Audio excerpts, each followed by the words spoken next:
સુરત શહેરમાં ગુનેગારો બેફામ બની રહ્યા હોય તેમ સુરતના ઉધના રોડ નંબર 9 અશોક સમ્રાટનગર ખાતે પુત્રના ઝઘડામાં પડેલા પિતાની ચપ્પુના ઘા મારી નિર્મમ હત્યા કરી ભાગી છૂટેલા હત્યારાઓમાંથી 3 હત્યારાઓને ઉધના પોલીસે ગણતરીના કલાકોમાં ઝડપી પાડ્યા છે। સુરતમાં હત્યાના બનાવમાં સતત વધારો થઈ રહ્યો છે ત્યારે સુરતના ઉધના વિસ્તારમાં આવેલા રોડ નંબર 9 અશોક સમ્રાટનગર ખાતે હત્યાની ઘટના બની હતી। ધનરાજ ટાયડે નામના ઈસમની 6 હુમલાખોરોએ હત્યા કરી નાખી હતી। પુત્ર વિકી ઉર્ફે લક્કીને મારવા આવેલા હુમલાખોરો જેમાં કરણ ઉર્ફે દીપક, યોગેશ વિશાલ ઉર્ફે રાજ તથા કાયદાના સંઘર્ષમાં આવેલા બાળ કિશોરથી પુત્ર વિકી ઉર્ફે લક્કીને બચાવવા ગયેલા પિતા ધનરાજ ટાયડે પર જ હુમલાખોરોએ હુમલો કરી છાતીના ભાગે તથા પેટના ભાગે ચપ્પુ વડે હુમલો કરી હત્યા કરી ભાગી છૂટ્યા હતા।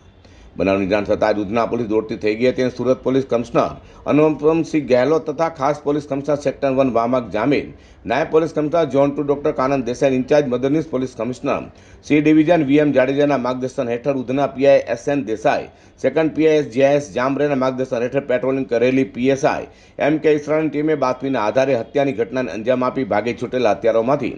3 હત્યારાઓ દીપક ઉર્ફે કરણ ગણેશ વાઘ, યોગેશ ઉર્ફે નરેશ સંજય નગરાડે તથા વિશાલ ઉર્ફે રાજ ગણેશ વાઘને ગણતરીના કલાકોમાં જ પોલીસે ઝડપી પાડી સળિયા પાછળ ધકેલી દીધા છે। ગઈકાલે રાત્રે 11 વાગ્યાના સમયે ઉધના પોલીસ સ્ટેશન વિસ્તારમાં આવેલ ઉધના મોરારજી વસાહત વિસ્તારમાં ફરિયાદી તેઓના ઘરે હાજર હતા ત્યારે એમના ઘરની બહાર ગાળાગાળી અને બૂમાબૂમનો અવાજ થયેલો, જે સાંભળી અને ફરિયાદીના ઘરના સભ્યો બહાર ગયેલા ત્યારે ફરિયાદીના પિતાજી, જેમનું નામ ધનરાજ ભીમરાવ ટાયડે છે, તેઓ બહાર ગયેલા તે સમયે તે જ વિસ્તારના 4 ઈસમોએ તેમના ઉપર જીવલેણ હુમલો કરેલો અને હુમલો કરી અને એ લોકો ભાગી ગયેલા। ફરિયાદીના પિતાજીને તાત્કાલિક 108માં સારવાર અર્થે સિવિલ હોસ્પિટલ ખાતે લઈ જવામાં આવેલા અને સારવાર દરમિયાન ફરજ પરના ડૉક્ટરોએ ફરિયાદીના પિતાને મૃત જાહેર કરેલા।